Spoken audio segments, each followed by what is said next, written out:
Okay, let's get started looking at the syllabus. So there's a couple places you can find this on D2L. First, in the very first announcement for the class, you have your syllabus. You can click on the attachment. And also in the Content tab, under Overview, here it is. So let's go through some of the important parts of the syllabus together. First, one of the major things to discuss, this class is anytime remote. What the heck does that mean? So how this is going to work, I will be loading new video lectures by 9 a.m. every Tuesday and Thursday. And we'll look at the class schedule later. But in the class schedule, it's suggested, by that, highly recommended, that you watch those videos by the end of that day that they're released. That's going to be very helpful to making sure that you complete any assignments on time. I know that we all have different schedules, so if that does not work for you, if it is actually impossible for you to watch these lecture videos by the end of day, like midnight before you go to bed on Tuesday or Thursday, make sure you reach out to me. Let's have that conversation. But I highly, highly recommend, so that you can stay current with the class and you can get all of the activities done that are necessary to hit your deadlines. I highly recommend watching these every Tuesday and Thursday. All assignments are going to be due by 9 a.m. On the date outlined in the course schedule, unless otherwise specified. And actually, you'll notice when we look at the class schedule that a lot of the assignments do have special due dates attached to them. So pay close attention to those. I'm trying to make it very clear when things are due, but it does get a little bit complicated because we are all conducting this class in our own time. I will be having virtual office hours every Tuesday from 9 to 10 a.m. What that means is I will be available for a web chat. Or either a text chat or some sort of video conference, whichever you prefer. I will be available for virtual office hours. I'll provide more information about what that looks like. If that time doesn't work for you, please just email me and we can find another time to meet. On the syllabus, you'll find my phone number and my email. I definitely prefer email. That's easier for us to keep a record of the conversation. I'm much more easily responsive. Text message should really kind of be, or a phone call should kind of be a somewhat urgent situation. Course information, you're going to have two textbooks. So one is going to be In Conversation, a Writer's Guidebook, 2nd edition. We're going to be reading out of this first, so make sure that you get this as quickly as possible. We're also going to be using Everything's an Argument with Readings, 8th edition by Andrea Lunsford. Course description. This class emphasizes the planning, writing, and revising of compositions, including the development of critical and logical thinking skills. This course includes a wide variety of compositions that stress analytical, evaluative, and persuasive argumentative writing. Maybe one of the clearest ways everyone always asks me if this is like a creative writing class. When they hear I teach writing, they kind of assume that that this is people's, plays or poems. This is not a creative writing class, although every kind of writing is creative in its own way. The main type of writing that we'll be focused on is audience focused. So we'll be writing more academic pieces, nonfiction pieces that really test your ability to analyze, to critically and logically think through other people's academic arguments, and so that you can share that knowledge and share your insights with another audience. Course placement, this is co-requisite enrollment. So typically a lot of you are probably co-enrolled with English 121 and CCR 094. CCR 094 is an English studio course. Some students who exhibit readiness for just English 121 on its own, can choose to opt out of that English studio class. There has to be special department permission, and that is going to be based on different measures like your college placement scores, ACT, SAT, PSATs. I can't remember what those are called. But different test scores that you've had. I think AP English scores would probably count to unofficial college transcripts, high school transcripts from within the past 5 years. We will also be doing an intake assessment the very first week of this class. We'll talk about that later, but it is in class. It is in class. It is a timed essay that you'll be writing. No grade is attached to it, so it will not affect your grade in any way, but it is required. So if you don't do it, it'll affect your grade because you'll get a 0 for it. But if you just do it, you'll get full points.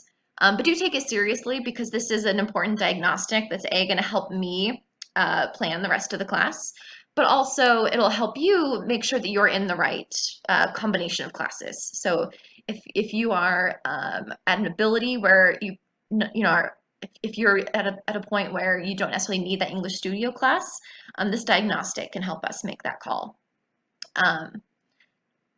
After this writing assessment, instructors may counsel students on their best fit, and this information will be entered in the student's record. To ensure that students understand all of the ramifications of a schedule change, those who decide to change their placement should contact their advisor. Student learning outcomes. The main goals for this class are to, 1, exhibit an understanding of audience, purpose, genre, context, and genre or formatting design that is responsive to a given writing situation. We all communicate differently in different writing situations. If there's a different audience, we communicate differently. For example, you speak differently when you are communicating with your friends than you do with your parents. So that's just one example about how a new situation forces you as a good writer to respond and to make different choices. So that's what we're going to be working on, exhibiting an understanding of audience, purpose, genre, context, all those things that might change how we write and try to communicate. We will be planning, writing, and revising and reviewing multi-paragraph compositions that stress analytical, evaluative, exploratory, and persuasive/argumentative writing within various rhetorical situations. We will learn about applying conventions of composition, including organization, presentation, stylistic choices. We will also employ... Start your work day. Thanks, that was Alexa, if you could hear Alexa yelling at me. Series premiered on this day in Alexa, off.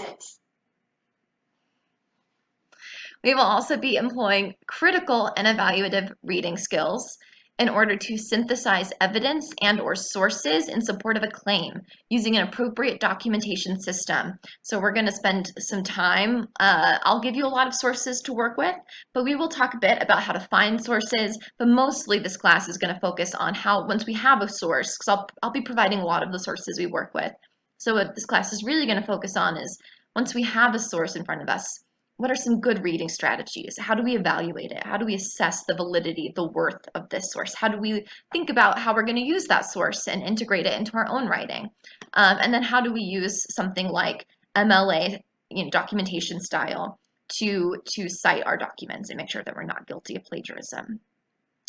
We're going to be applying genre conventions, including structure, paragraphing, tone, mechanics, grammar, syntax, and style. Course theme. This class has a theme, which is generations, with a focus on baby boomers, millennials, and Gen Z. This was inspired by my recent dive into TikTok, and I've just been fascinated and entertained by a lot of the videos, either of Gen Z making fun of millennials, millennials making fun of Gen Z, both generations making fun of baby boomers. So I thought that would be, I think that it's rife with material. There's lots to talk about in terms of generations. And hopefully that's a fun topic for us to explore together. Full disclosure, I'm a millennial. So if you're going to, make fun of Harry Potter, then you can just sign up for a different class. If you are going to mock me for proudly being a member of Gryffindor for the last 10 years, then we're going to have problems. I'm kidding. I actually kind of grew out of Harry Potter a long time ago. Um, that stereotype of millennials still being weirdly focused on their childhood movies and books is very true, and I actually do find it kind of embarrassing. Anyways, that was a detour. So the theme of this class, how are younger generations unique from their elders? Do millennials and Gen Zers face a different set of challenges? What are the strengths and weaknesses of the different generations? And how does that impact their attempts to move our world forward in sometimes competing directions? More specifically, we're going to look at the dangers, benefits, purposes, necessities, difficulties, and limitations surrounding our attempts to categorize and understand people by their age. We will use this theme to guide our writing assignments and address the course competencies and learning outcomes listed in this document. Grading. We're going to have 5 major writing assignments. The first one is going to be a reflective essay. That is going to be worth 100 points, which adds up to 10% of your final grade. Your second major assignment is going to be the rhetorical analysis, also 10% of your grade. Then an exploratory essay, 10% of your grade. A researched argument, that's going to be 30% of your grade. And then finally, you'll have an exit essay, 10% of your grade. The exit essay will be a diagnostic, much like this first essay that you're going to this timed essay that you're going to take. The fifth and final essay will be similarly a little bit of timed essay that is mainly to show how much you've grown throughout the semester. Discussion posts. So you'll notice that I will have on our class syllabus or our class schedule, I'll be asking you to post regularly. And this is because I'm trying to take a normal class environment and break it into pieces, right? Because we're doing this virtually, things are going to change. And so I've been trying to think a bit about, what is the core, what is actually essential in a class experience, in a class environment. Traditionally, the building blocks that I used for a class were lecture, in-class lecture, in-class discussion, and in-class writing activities, and then these large writing assignments, these sort of things that these writing projects the students would work on independently, and then I would assess and give feedback and grade. Now, obviously, these writing assignments, these major writing assignments, that's easy to transfer to an online environment. All students would be writing and working from home typically anyway on those assignments. So these video lectures are obviously going to be replacing the in-class lectures. And these discussion posts, the goal of that is to replace those in-class discussions and those in-class writing activities. So it is absolutely crucial that you finish these posts. It's going to be crucial for keeping our class going, reinforcing and testing our new knowledge, our new skills. And actually all of these discussion posts, you'll notice, are designed to be part of your writing process. So these discussion posts are never just busy work, things that I'm throwing at you to write just because. They're actually, parts of, they're either they end up in your final writing assignment, or they are crucial stages or crucial parts for your major writing assignments.